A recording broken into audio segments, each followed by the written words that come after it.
தந்தை மகன் தூயாவியானவரின் பெயராலே. நம் ஆண்டவராகிய இயேசு கிறிஸ்துவின் அருளோ, கடவுளின் அன்போ, தூயாவியானவரின் நட்புறவும் உங்கள் அனைவரோடும் இருப்பதாக.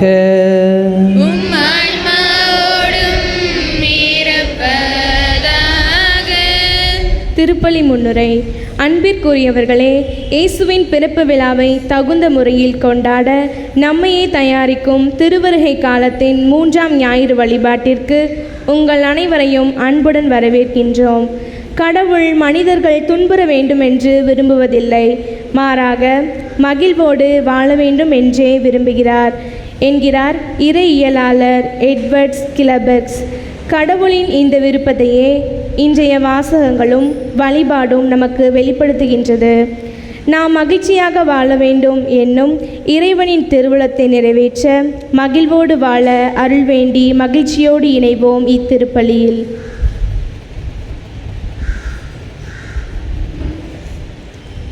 நம்மோடு இணைந்து இத்திருப்பலியில் திருவாளர் காந்தி ரீகன் அவர்களது ஆன்ம இளைப்பாற்றிக்காக அமலி ரீகன் குடும்பத்தார் ஒப்பு கொடுத்து ஜெபிக்கிறார்கள்.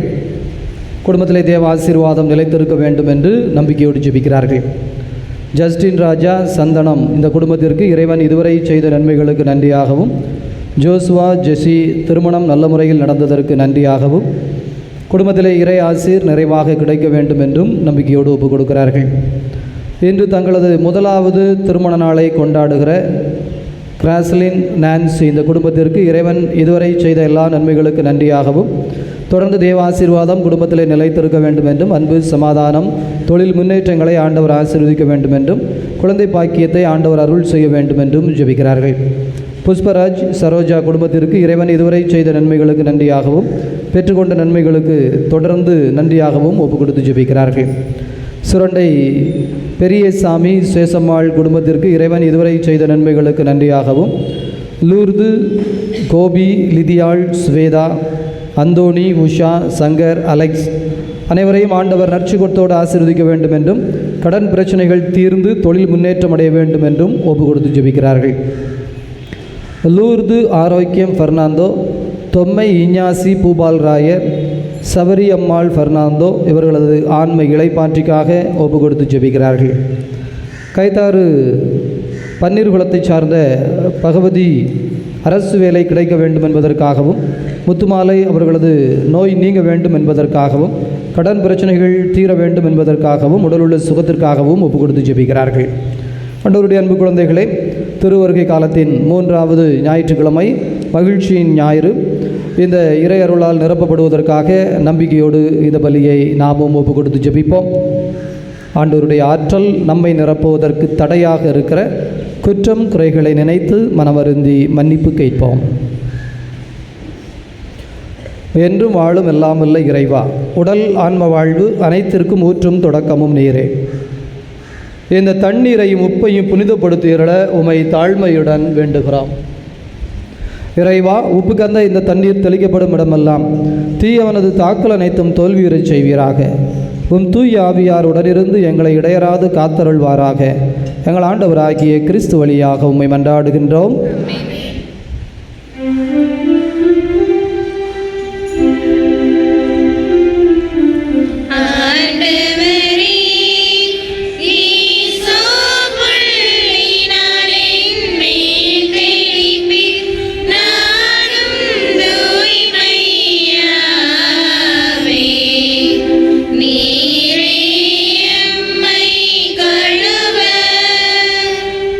நானும்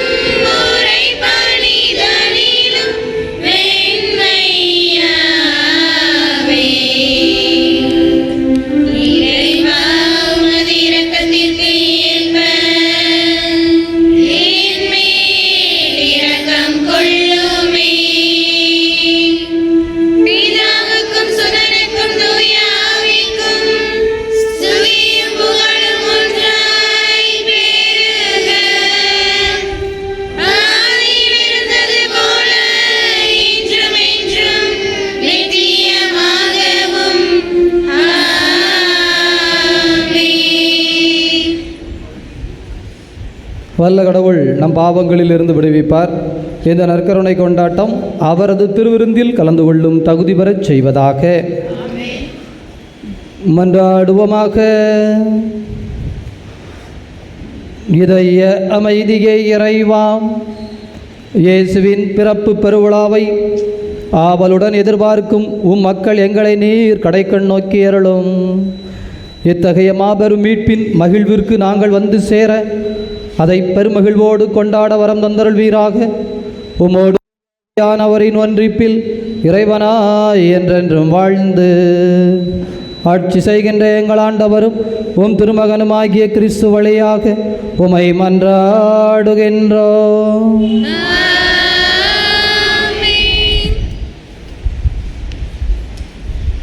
முதல் வாசக முன்னுரை.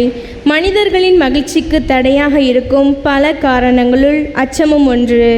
மனிதர்கள் அச்சமுறும் வேளையில் மகிழ்ச்சி தடைபடுகிறது. கடவுள் அந்த அச்சத்தை நீக்கி மக்களுக்கு மகிழ்ச்சியை தருகின்றார். எனவே கடவுளின் இச்செயலில் மகிழ்ந்து சோர்வடையாமல் ஆரவாரம் செய் என அழைப்பு விடுக்கும் இறைவாக்கினர் செப்பானியாவின் வார்த்தைகளை கேட்போம்.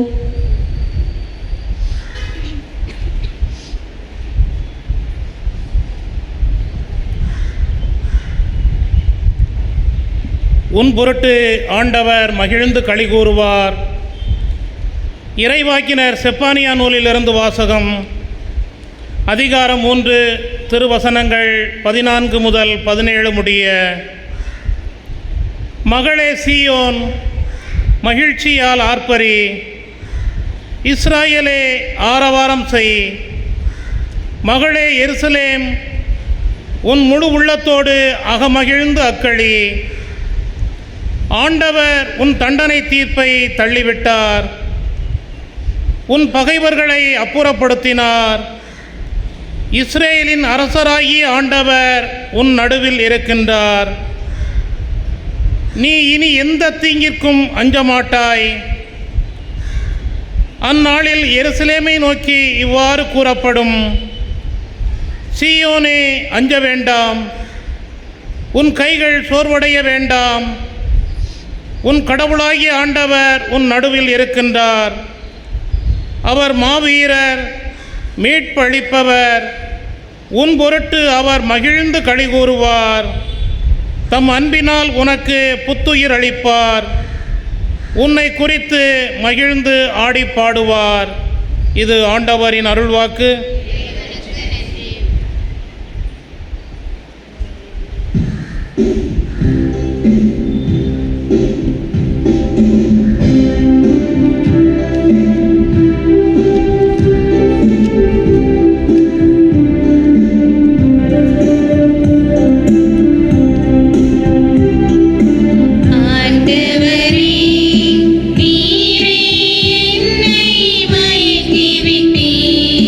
Na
இரண்டாம் வாசக முன்னுரை. கிறிஸ்தவ வாழ்வு என்பது எப்பொழுதும் மகிழ்ச்சியாக இருப்பதற்கான அழைப்பே. நாம் எப்போதும் மகிழ்ச்சியாக இருக்க வேண்டியதன் காரணம் ஆண்டவர் நம் அண்மையில் உள்ளார் என்பதாகும். ஆண்டவரின் அண்மையிலான உடனிருப்பு என்பது நிறைவான இறை அமைதியை நமக்கு தரும் என சொல்லும் புனித பவுலின் வார்த்தைகளை கேட்போம், மகிழ்ச்சியாக வாழ்வோம்.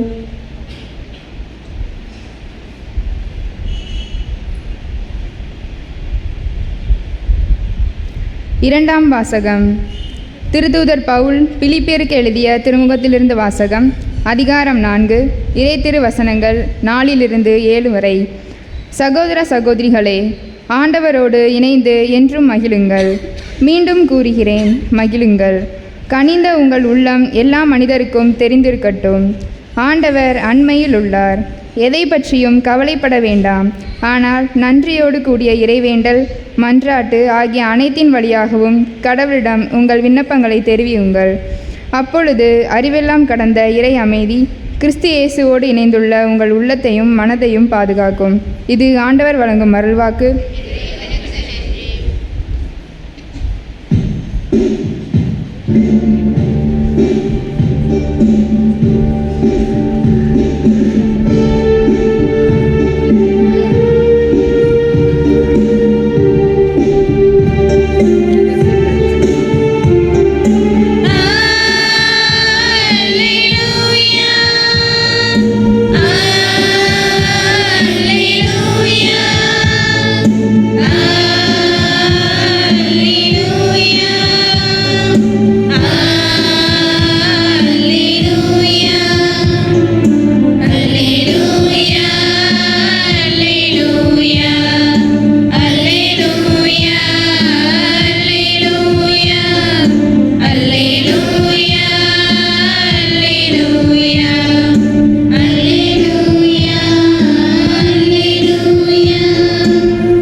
ஒடுக்கப்பட்டோருக்கு நற்செய்தி அறிவிக்க என்னை அனுப்பியுள்ளார்.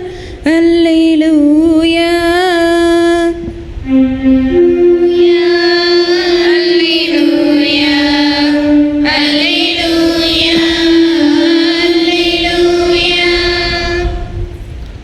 ஆண்டவர் உங்களோடு இருப்பாராக.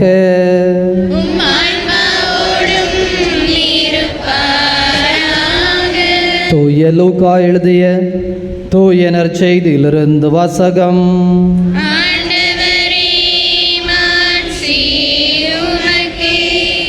தூய லூக்கா எழுதிய தூய நற்செய்தி 3வது அதிகாரம். ஆண்டவருடைய வார்த்தைகள் 10 முதல் 18 முடிய. லூக்கா நற்செய்தி 3வது அதிகாரம். ஆண்டவருடைய வார்த்தைகள் 10 முதல் 18 முடிய. அக்காலத்தில் திருமுழுக்கு யோவான் போதித்து கொண்டிருந்த பொழுது நாங்கள் என்ன செய்ய வேண்டும் என்று கூட்டத்தினர் அவரிடம் கேட்டனர். அதற்கு அவர் மறுமொழியாக, 2 அங்கிகளை உடையவர் இல்லாதவரோடு பகிர்ந்து கொள்ளட்டும், உணவை உடையவரும் அவ்வாறே செய்யட்டும் என்றார். வரி தண்டுவோரும் திருமுழுக்கு பெற வந்து, போதகரே, நாங்கள் என்ன செய்ய வேண்டும் என்று அவரிடம் கேட்டனர். அவர், உங்களுக்கு குறிக்கப்பட்ட தொகைக்கு அதிகமாக எதையும் தண்டாதீர்கள் என்றார்.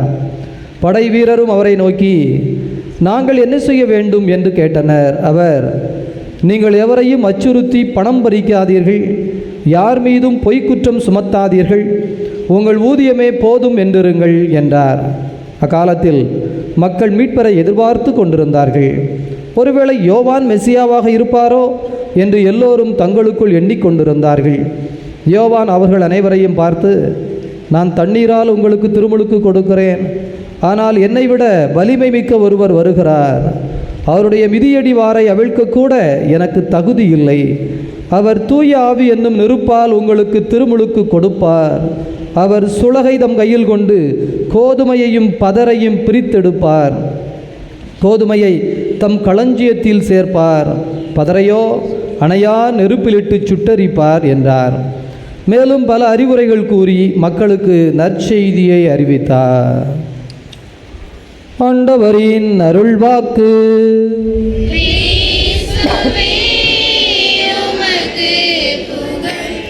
நற்செய்தி வாக்கினால் நம் பாவங்கள் அகல்வனவாக. இயேசுவில் நல்லவர்களே, ஆண்டவருடைய அன்பு நிறைந்த குழந்தைகளே, திருவருகை காலத்தின் 3வது ஞாயிற்றுக்கிழமை இன்று மகிழ்ச்சியின் ஞாயிறு என்று கொண்டாடப்படுகிறது. மகிழ்ச்சி இன்றைக்கு உலகத்தில் இருக்கிறதா அல்லது வரவேண்டி இருக்கிறதா என்பதை நாம் கண்களை திறந்து பார்த்தோம் என்று சொன்னால், இன்று இந்த உலகத்தில் மகிழ்ச்சி நிறைய இருக்கிறது. எங்கெல்லாம் மகிழ்ச்சி இருக்கிறது?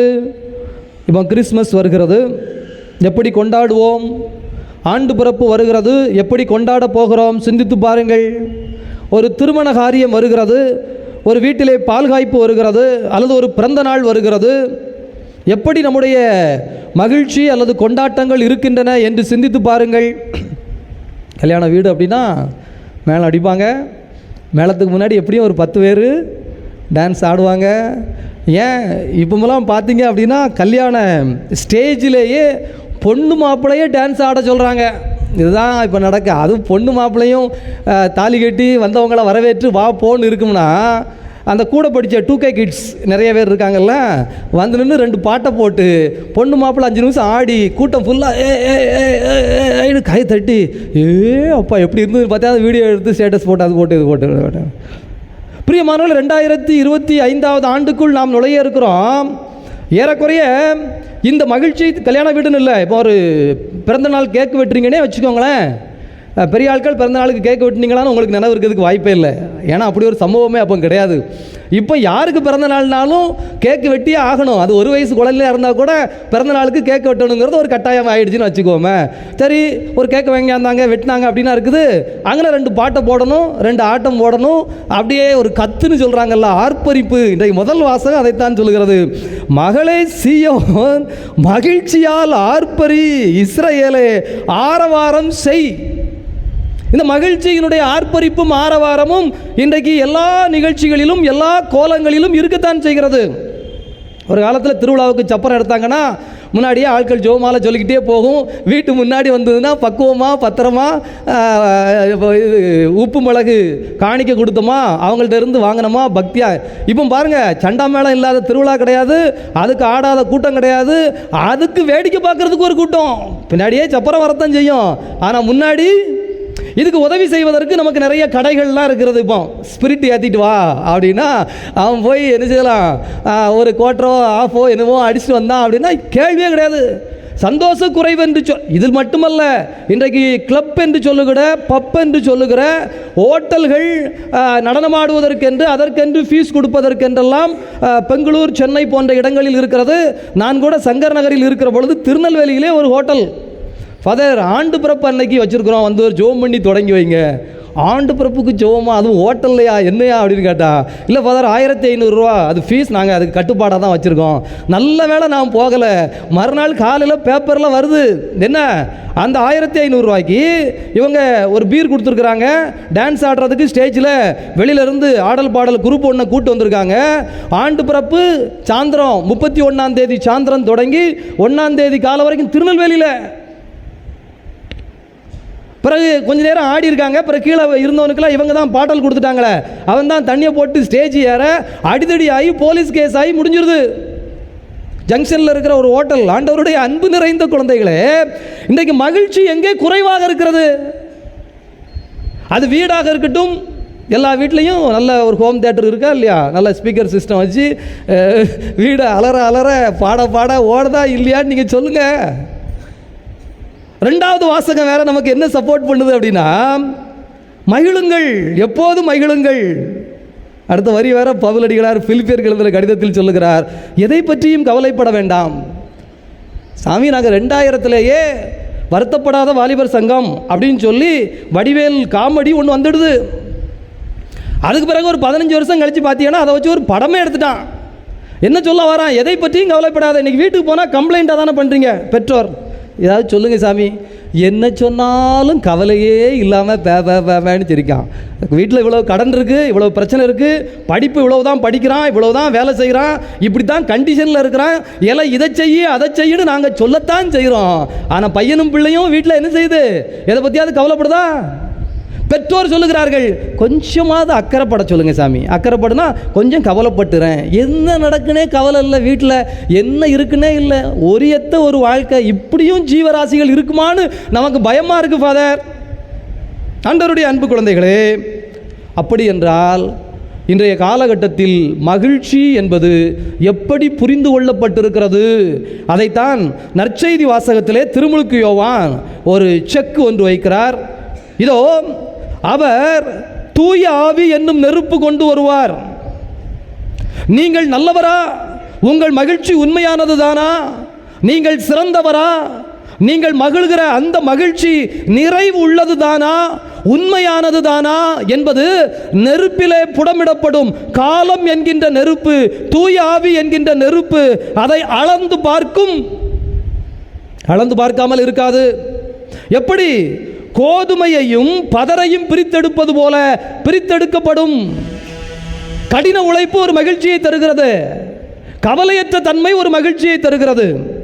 பையனுக்கு பரீட்சை, பறையாண்டு தேர்வு இல்லை, பறையாண்டு தேர்வு இருக்க என்ன செய்யணும்? அது கிடக்கட்டும் ஃபாதர், பரீட்சை வரும் போவோம், வா முழாண்டு தேர்வில் பார்த்துக்கலாம், நமக்கு இன்னைக்கு ஆடுற ஆட்டம் முக்கியம்னு வர்றாம்னு வச்சுக்குவோம்.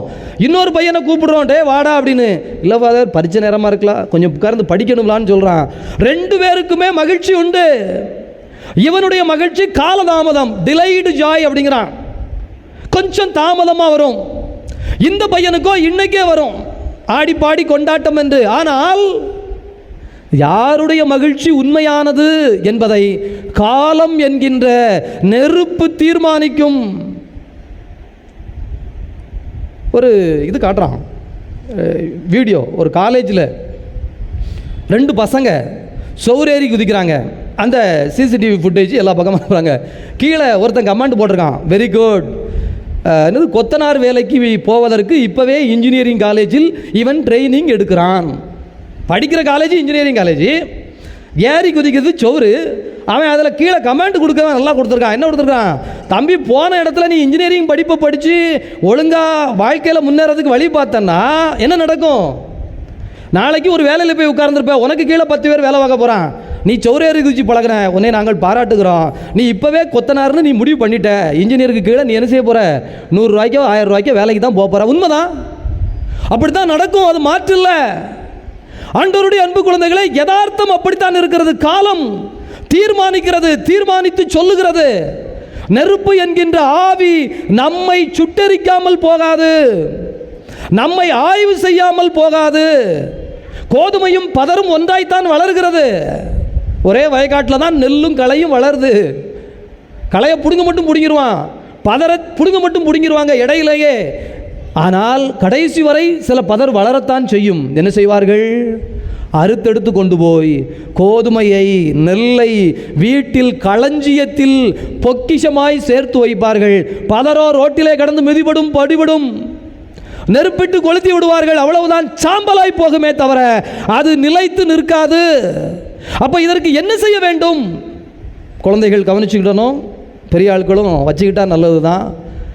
நான் என்ன செய்ய வேண்டும் என்கின்ற கேள்வி கேட்க தெரிந்த மனிதர்கள்தான் சரியானதை உணர்ந்து கொள்வார்கள், புரிந்து கொள்வார்கள்.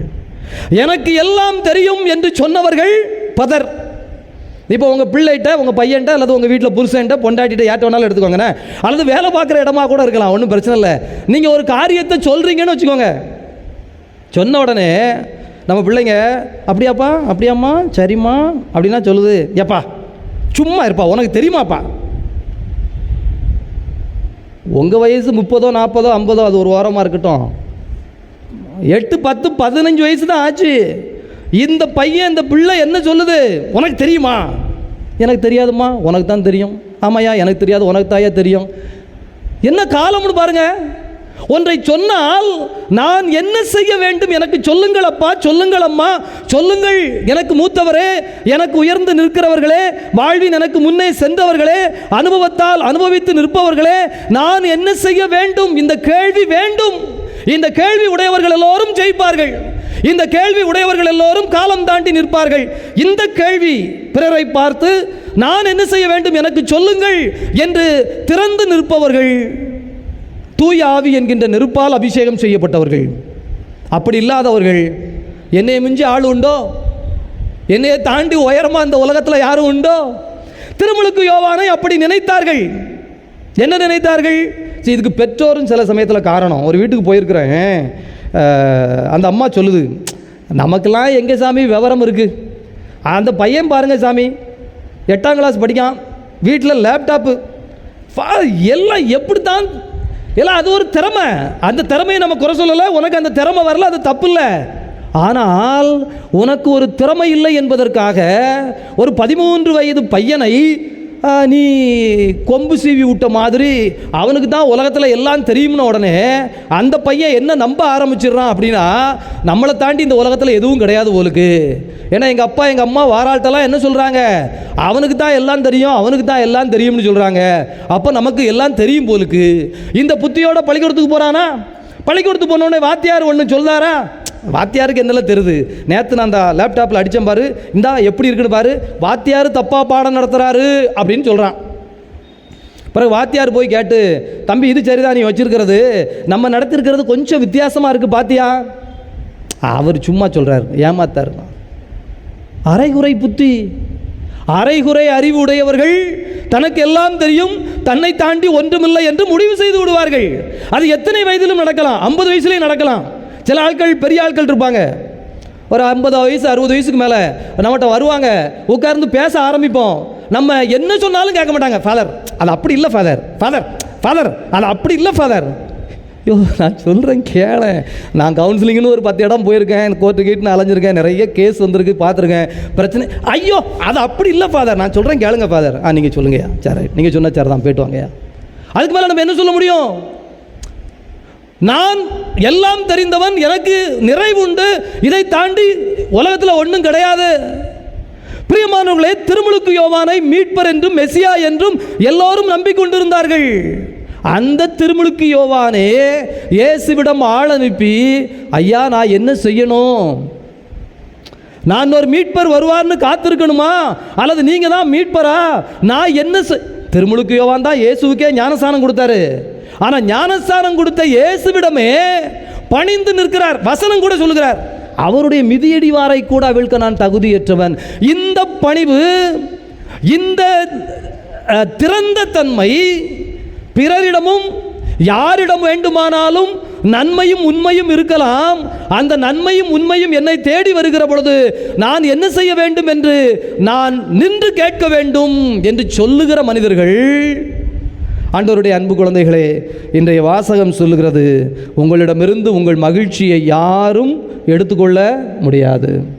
இந்த மகிழ்ச்சியினுடைய அடிப்படை திறந்த மனம்.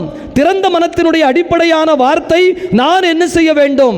அப்போது சொல்லப்படுகிறது, நீ பகிர்ந்து வாழ், தியாகம் செய்து வாழ், போதும் என்கின்ற மனத்தோடு இரு, உன்னுடைய மனத்தை ஆய்வு செய்.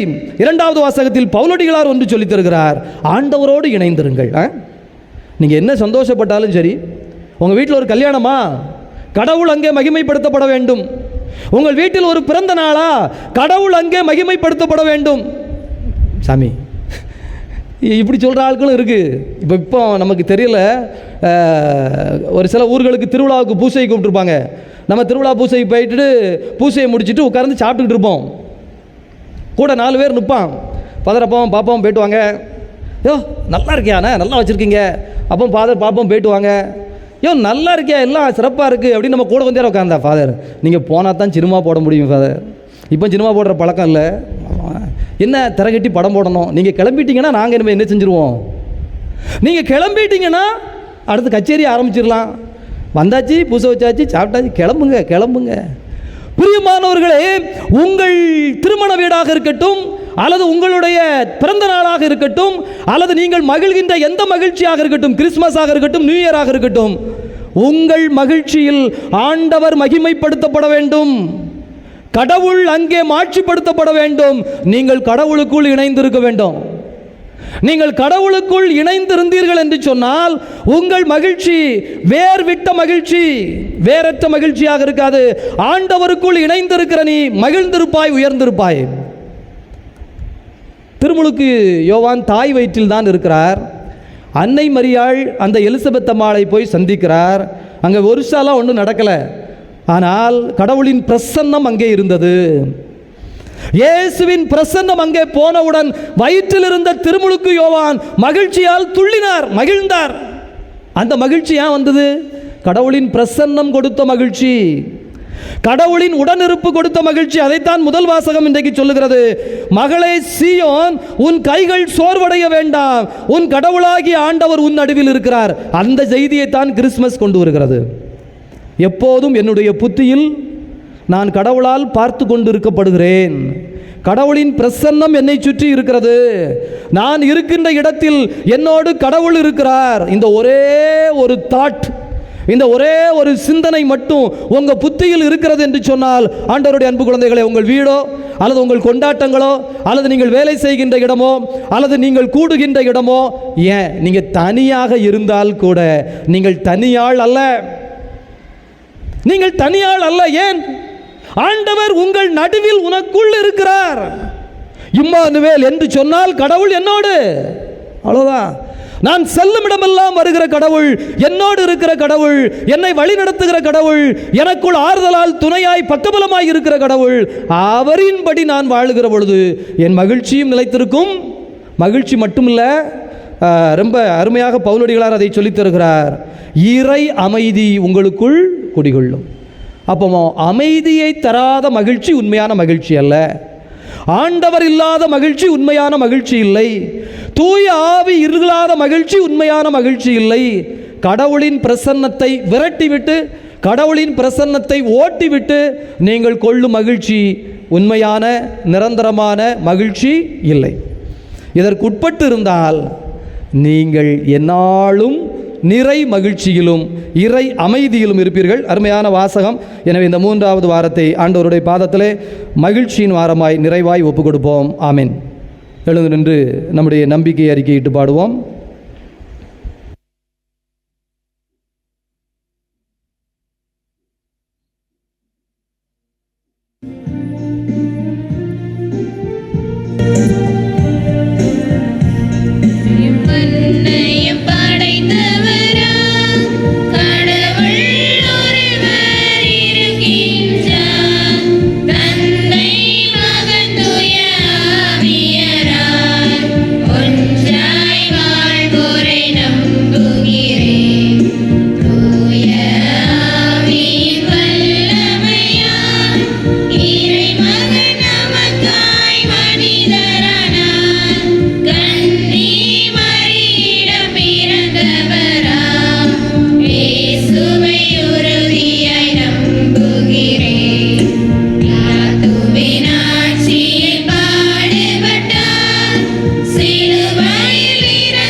நம்முடைய மன்றாட்டுகளை சொல்லி ஜெபிப்போம்.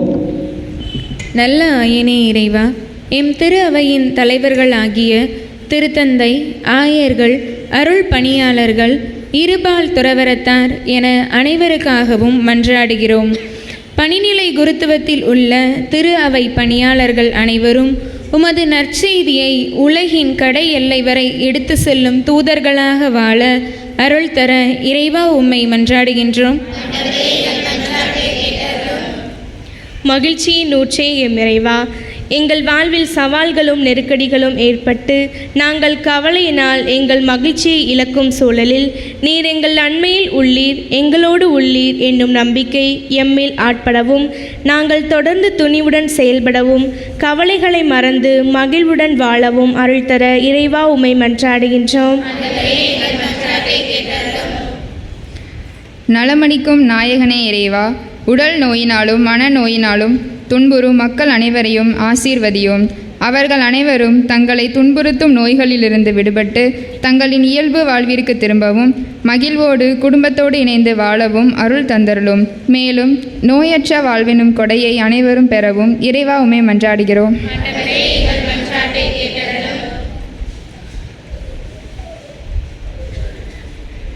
மக்கள் அனைவரும் நான், எனது, என்னை சார்ந்தவர்கள் என்று எண்ணி வாழும் சுயநலமிக்க வாழ்விலிருந்து விடுபட்டு பிறரன்பு பணியில் ஈடுபடவும் இறைவார்த்தையின் மதிப்பீடுகளுக்கு ஏற்ப நேர்மையான நெறியில் தங்களது வாழ்வை அமைத்து கொள்ளவும் அமைதி வழியில் ஒற்றுமையோடு வாழவும் அருள் தர இறைவா உம்மை மன்றாடுகிறோம்.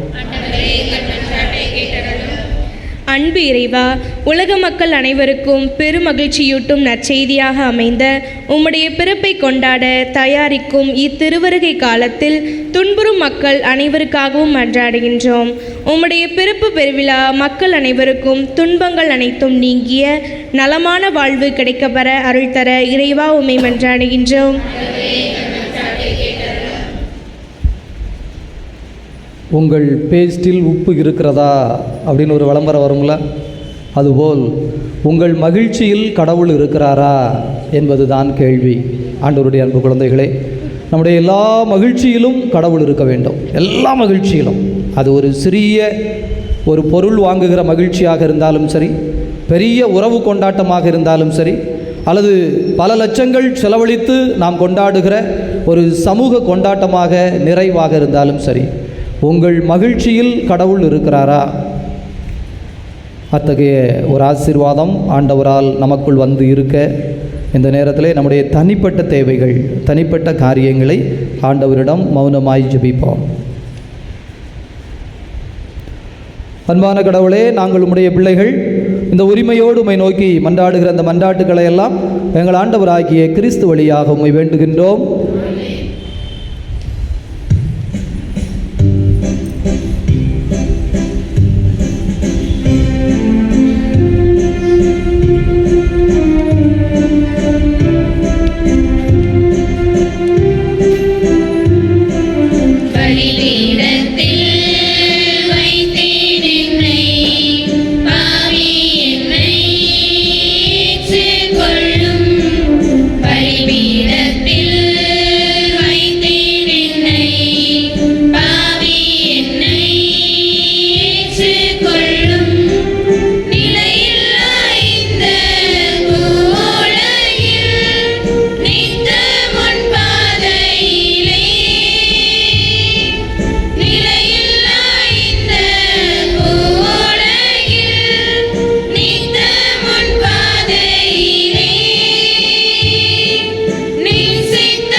சகோதர சகோதரிகளை, உங்களுடையதும் என்னுடையதுமாக ஒப்புக் கொடுக்கப்படுகின்ற இப்பலி எல்லாம் வல்ல தந்தையாக இறைவனுக்கு ஏற்புடையதாகும்படி மன்றாடுங்கள்.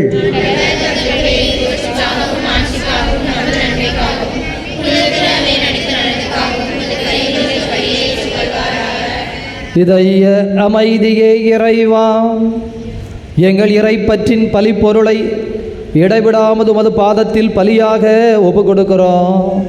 நீர் நிறுவிய தூய மறை நிகழ்வுகளால் எங்கள் வாழ்வு உமது தெய்வீக மகிழ்ச்சியாலும் தெய்வீக அமைதியாலும் நிரப்பப்படுவதாக.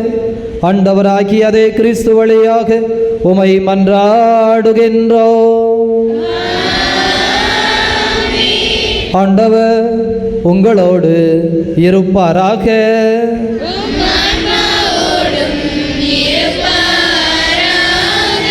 இதயங்களை மேலே எழுப்புங்கள். நம் இறைவனாகிய ஆண்டவருக்கு நன்றி கூறுவோம்.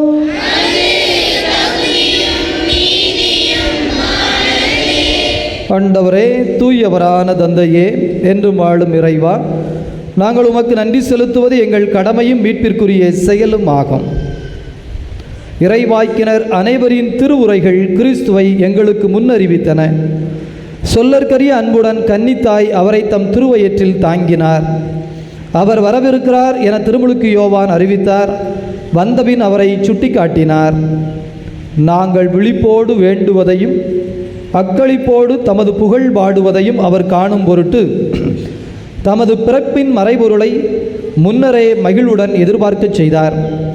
ஆகவே விண்ணகத் தூதரோடு இணைந்து போற்றி புகழ்ந்து அக்களித்து நாங்கள் பாடுவதாவது:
இதை அமைதியே இறைவா, நீர் மெய்யாகவே தூயவர், தூய்மை அனைத்திற்கும் ஊற்று. ஆகவே உம்முடைய தூய ஆவியை பொழிந்து இந்த அன்பு குழந்தைகள் அத்தனை பேரையும் இந்த அப்பரச காணிக்கைகளையும் புனிதப்படுத்த வேண்டுமென உம்மை தாழ்மையுடன் மன்றாடுகிறோம். இவ்வாறு எங்கள் ஆண்டவர் இயேசு கிறிஸ்துவின் உடலும் இரத்தமுமாக எங்களுக்கு இவை மாறுவனவாக. அவர் பாடுபட உளங்கனிந்து தம்மை கையளித்த போது அப்பத்தை எடுத்து நன்றி செலுத்தி அதை பிட்டு தம் சீடர்களுக்கு அளித்து அவர் கூறியதாவது: அனைவரும் இதிலிருந்து பெற்று உண்ணுங்கள், ஏனெனில் இது உங்களுக்காக கையளிக்கப்படும் என் உடல்.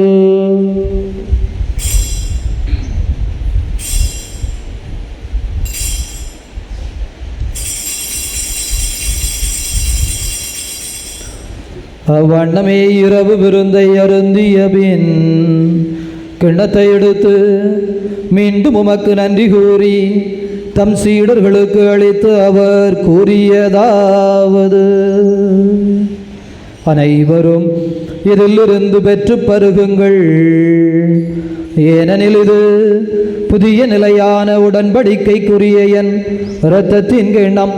இது பாவ மன்னிப்புக்கென்று உங்களுக்காகவும் பலருக்காகவும் சிந்தப்படும். இதை என் நினைவாக செய்யுங்கள்.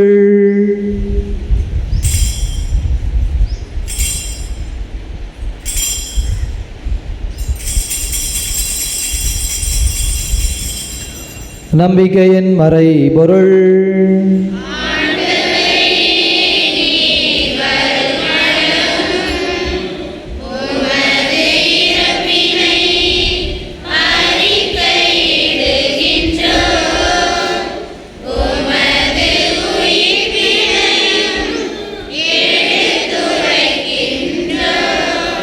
ஆகவே ஆண்டவரே, நாங்கள் கிறிஸ்துவின் இறப்பினையும் உயிர்ப்பினையும் நினைவு கூர்ந்து வாழ்வு தரும் அப்பத்தினையும் மீட்பளிக்கும் கண்ணத்தினையும் ஒப்புக் கொடுக்கின்றோம். உம் திருமுன் நின்று ஊழியம் புரிய தகுந்தவர்களை எங்களை ஏற்றுக்கொண்டீர். எனவே உமக்கு நன்றி செலுத்துகிறோம். மேலும் கிறிஸ்துவின் உடலிலும் இரத்தத்திலும் பங்கு கொள்ளும் எங்களை தூய ஆவியானவர் ஒன்று சேர்க்க வேண்டும் என உமை தாழ்மையுடன் மன்றாடுகிறோம். ஆண்டவரே, உலகம் முழுவதும் பரவி இருக்கும் அது அவையை நினைவு கூர்ந்தருளும். சிறப்பாக எங்கள் திருத்தந்தை பிரான்சிஸ் எங்களாயிரம் தோணிச்சாமி உமது அன்பின் குழந்தைகள் அனைவரையும் தெய்வீக அன்பினால் நிறைவு பெறச் செய்தருளும். உயிர்த்தெழுவோம் என்கின்ற எதிர்நோக்குடன் கிறிஸ்துவில் மரித்த காந்திரிகன், லூர்து ஆரோக்கியம், தொம்மை அந்தோணி, சவரியம்மாள் ஏனைய ஆன்மாக்களையும் ஒளி நிறைந்த உம் திருமுன் ஏற்றுக்கொள்ளும் எங்கள் அனைவர் மீதும் இரக்கமாயிரும். கடவுளின் கன்னித்தாயான மாட்சிமிக்க மரியாள், புனித அப்போஸ்தலர், இவ்வுலகில் உமக்கு உகந்தவராய் இருந்த புனிதர் அனைவருடனும் நாங்கள் இலைவாழ்வில் பங்கு கொள்ளும் தகுதி பெற்று உம் திருமகன் இயேசு கிறிஸ்து வழியாக உம்மை புகழ்ந்தேத்து வரமருள உம்மை மன்றாடுகிறோம். இவர் வழியாக இவரோடு இவரில் எல்லாம் வல்ல இறைவனாகிய தந்தையே, தூயாவியானவரின் ஒன்றிப்பில் எல்லா புகழும் ஆட்சியும் என்றென்றும் உமக்கு உரியதே.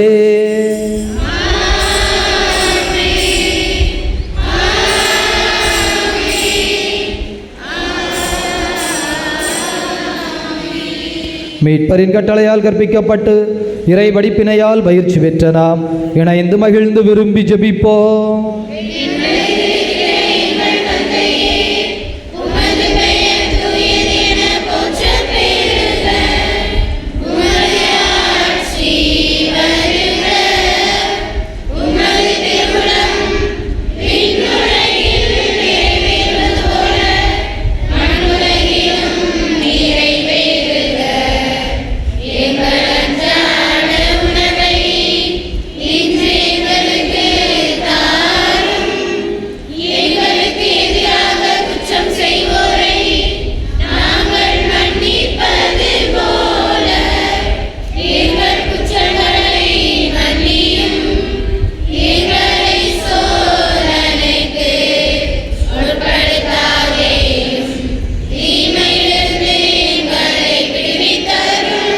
ஆண்டவரே, தீமை அனைத்திலும் இருந்தும் எங்களை விடுவித்து எங்கள் வாழ்நாளில் அமைதியை கனிவுடன் அருளவும்மை மன்றாடுகின்றோம்.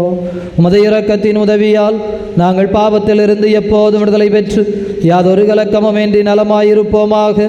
நாங்கள் எதிர்நோக்கி இருக்கிற பேரின்பத்திற்காகவும் மீட்பராகிய இயேசு கிறிஸ்துவின் வருகைக்காகவும் காத்திருக்கின்றோம்.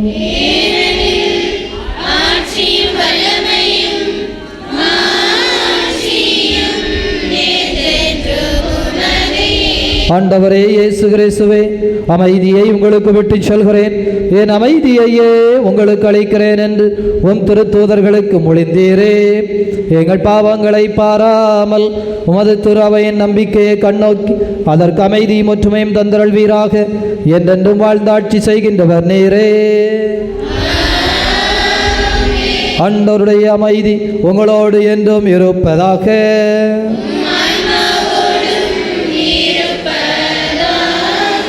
ஒருவருக்கொருவர் ஆண்டவர் தருகின்ற அமைதியை மகிழ்ச்சியோடு அறிவித்துக் கொள்வோம்.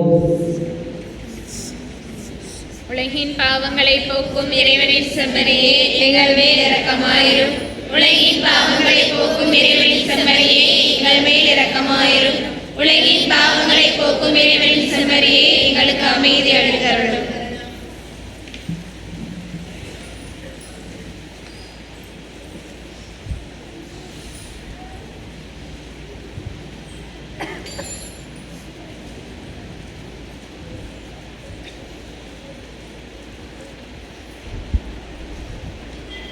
இதோ இறைவனின் செம்மறி, இவரே உலகின் பாவங்களை போக்குகின்ற தெய்வம். இந்த தெய்வத்தினுடைய விருந்துக்கு அழைக்கப்பட்டிருக்கிற நாம் அனைவரும் பேர் பெற்றவர்கள்.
இவ்வாறு திருப்பலி அறிவிப்புகள்.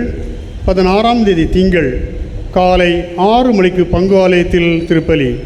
17ஆம் தேதி செவ்வாய் நண்பகல் 11:30 மணிக்கு நற்கருணை ஆசீர் குணமளிக்கும் திருப்பலி. தொடர்ந்து உவரியிலிருந்து கொண்டு வரப்பட்ட தீர்த்தத்தால் அபிஷேகம். மாலை 7 மணிக்கு திரு எண்ணெய் பூசி நற்கருணை ஆசீர் தொடர்ந்து குணமளிக்கும் திருப்பலி. 18ஆம் தேதி புதன் காலை 6 மணிக்கு பங்கு ஆலயத்தில் திருப்பலி. 19ஆம் தேதி வியாழன் மாலை 7 மணிக்கு அண்ணா நகரில் திருப்பலி. 20ஆம் தேதி வெள்ளி காலை 6 மணிக்கு பங்கு ஆலயத்தில் திருப்பலி. 21ஆம் தேதி சனி காலை 6 மணிக்கு பங்கு ஆலயத்தில் திருப்பலி. 22ஆம் தேதி ஞாயிறு திருவருகை காலத்தின் 4ஆம் ஞாயிறு காலை 7:15க்கு விகே புதரிலும் காலை 9:15க்கு பங்கு ஆலயத்திலும் நண்பகல் 11:30 மணிக்கு ராஜகோபால பேரியிலும் ஞாயிறு திருப்பலிகள். இவ்வாறு ஞாயிறு திருப்பலியை சிறப்பு செய்தவர்கள் சகாயமதா அன்பியம். சகாயமதா அன்பியத்துக்கு நாம் கரவொலி மூலம் நன்றி சொல்லிக்கொள்வோம். வருகிற ஞாயிறு திருப்பலியை அன்னை தெரேசா அன்பியம் சிறப்பு செய்வார்கள். அறிவிப்பு. 2025ஆம் ஆண்டிற்கான பைபிள் கைடு அலுவலகத்தில் தயாராக உள்ளது. தேவைப்படுவோர் திரு அருள்ராஜ் அவர்களிடம் வாங்கிக் கொள்ளலாம். மீண்டும் நினைவூட்டுகிறோம், நம் பங்கு திருவிழாவின் போது புதுநன்மை வாங்கும் சிறுவர் சிறுமிகளின் பெயர் பெற்றோர்கள் விரைவாக பங்கு தந்தையிடம் பதிவு செய்யுமாறு அன்புடன் கேட்டுக்கொள்கிறோம். தகுந்த தயாரிப்பில்லாமல் புது நன்மை வழங்கப்பட மாட்டாது என்பது வழங்கப்பட இயலாது என்பதை அன்புடன் தெரிவித்துக் கொள்கிறோம்.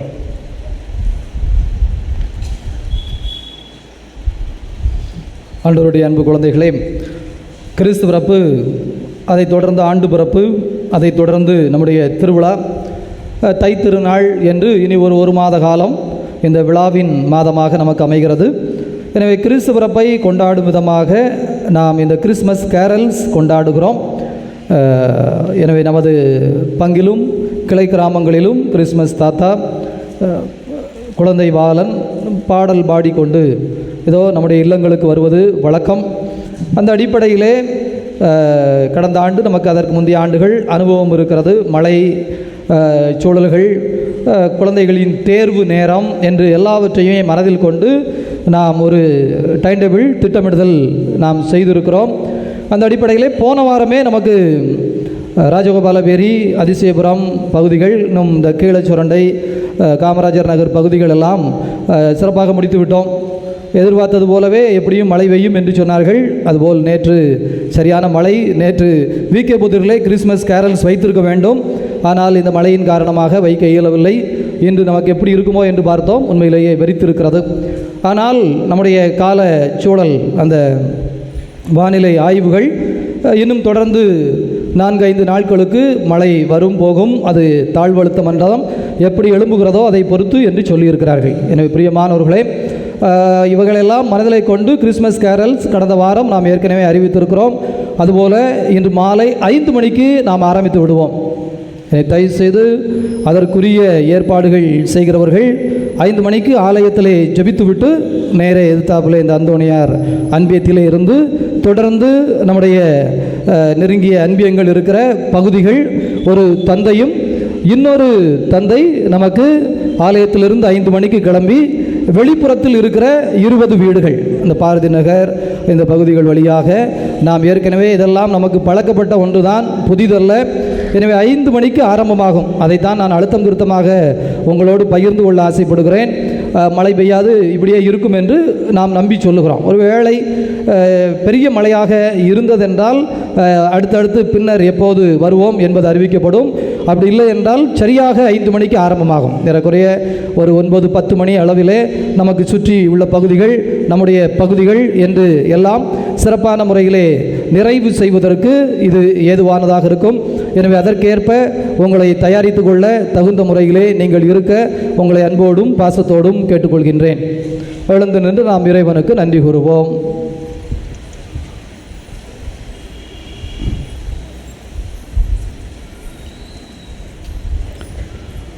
மன்றாடுவோமாக. இதய அமைதியே இறைவா, உமது அன்பின் கனிவை பெற்றுக்கொண்ட நாங்கள் உம்மை புகழ்கின்றோம். இதனால் நாங்கள் பழைய பாவங்களுக்குரிய சூழலை விட்டு உமது அன்பில் என்றும் வேரூன்றியவர்களாய் நிலைத்திருப்போமாக. ஆண்டவராகிய கிறிஸ்து வழியாக உமை மன்றாடுகின்றோம். ஆண்டவர் உங்களோடு இருப்பாராக.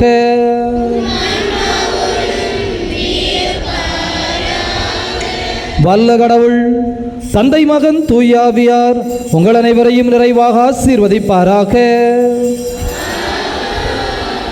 உயிர்த்த கடவுளின் உண்மை பிள்ளைகளாக சென்று வாழுங்கள். பேரின்பம் தொடரட்டும். இந்த ரத்னா சில்கிலிருந்து ஒரு கேள்வி பதில் கேட்க சொல்லி குழந்தைகளுக்கு கொடுத்திருக்கிறார்கள். எனவே மறைக்கல்வி வகுப்பிலே அனைத்து குழந்தைகளும் கலந்து கொள்ள உங்களை அன்போடு கேட்டுக்கொள்கின்றோம்.